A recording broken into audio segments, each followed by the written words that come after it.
While many of us consider our dogs canine athletes, many dogs lack proprioception or body awareness. Think of a teenager running through the yard and it looks like the front end is charging and the back is just along for the ride. This is pretty typical with dogs. They need to learn where all of their limbs are in space and be able to move them independently to really be able to function at a high elite level. But it takes a little bit of practice. In today's video, we're going to share with you a trick that's pretty advanced. It uses the skills of walking backwards to be able to walk backwards up the stairs. While this is a fun trick that can be used for things like the AKC Trick Dog title and do more with your dog's Trick Dog title, this is also beneficial in helping strengthen body awareness with our dogs. I'm Chelsea with Positive Futures Dog Training and Behavior, and today we're going to learn how to teach our dogs how to back up the stairs. The first thing I recommend doing is really teaching a strong backup. I like to teach this behavior independent of me, meaning that as the handler, I am stationary and my dog can back away without me having to lean forward or put pressure on the dog. I want the dog to be able to move independently and walk up backwards. Generally, to teach this, I use a target. You can see a video linked at the top here where I use a target and teach the dog how to find that target with their back feet, slowly walking backwards and clicking and treating them once they have found it. So what I want to do is bring that target that the dog is familiar with finding and bring it to a location where I'm going to be practicing with stairs.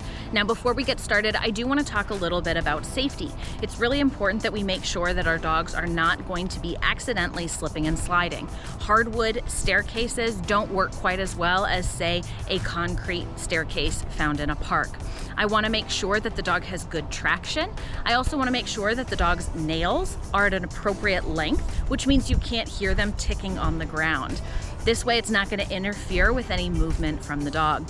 I can also improve how much traction the dog has by making sure that the bottoms of their feet don't have any stray hairs that might cause them to slip and slide.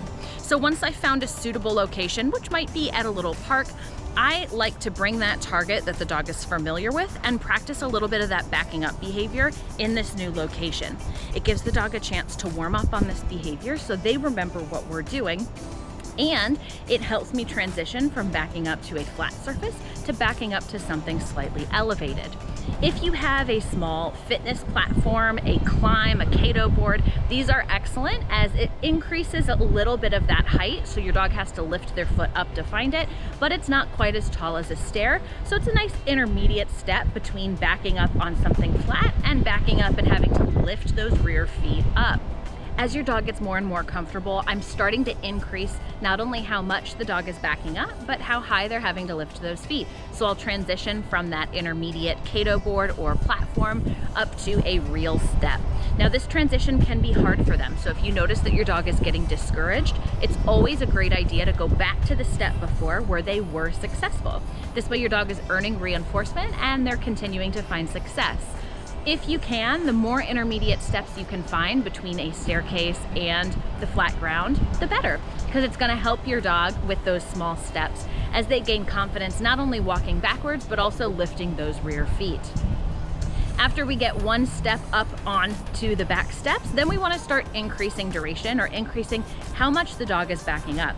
So I might click and treat the dog for initially finding that staircase with their back feet, and then I might give that cue back one more time to see if they can add a little bit more. In the beginning, I'll take something as small as just a shifting of weight, but as your dog gains more experience, you'll be able to start clicking and treating bigger steps and even complete steps with all 4 feet. It's important to remember as you're practicing this trick with your dog that this is actually pretty physically taxing on them, not only mentally as they're learning a new skill, but also physically. Backing up and even lifting those feet back is a physical outlet for them. So make sure that you're taking short breaks and even keeping those training sessions nice and short. 3 to 5 minutes at a time, a couple times a day, will be plenty for you to keep making progress with this behavior. If you notice that your dog is getting discouraged, is unable to back up, or starts showing signs of frustration like vocalization or offering an alternative behavior, this is a great idea for you to take a short break and let your dog rest before coming back to this trick. I hope you and your dog have fun with this advanced level trick. If you master this skill, we'd love to hear from you. Please feel free to tag us on social media or drop something in the comments below to let us know how you and your dog are navigating this new skill. If you enjoy teaching your dog tricks, you might like this playlist over here, where we share with you some other tricks and trick tutorials so that you and your dog can beat that summer heat or beat those rainy days inside by working their brain to help meet your dog's needs. Happy training!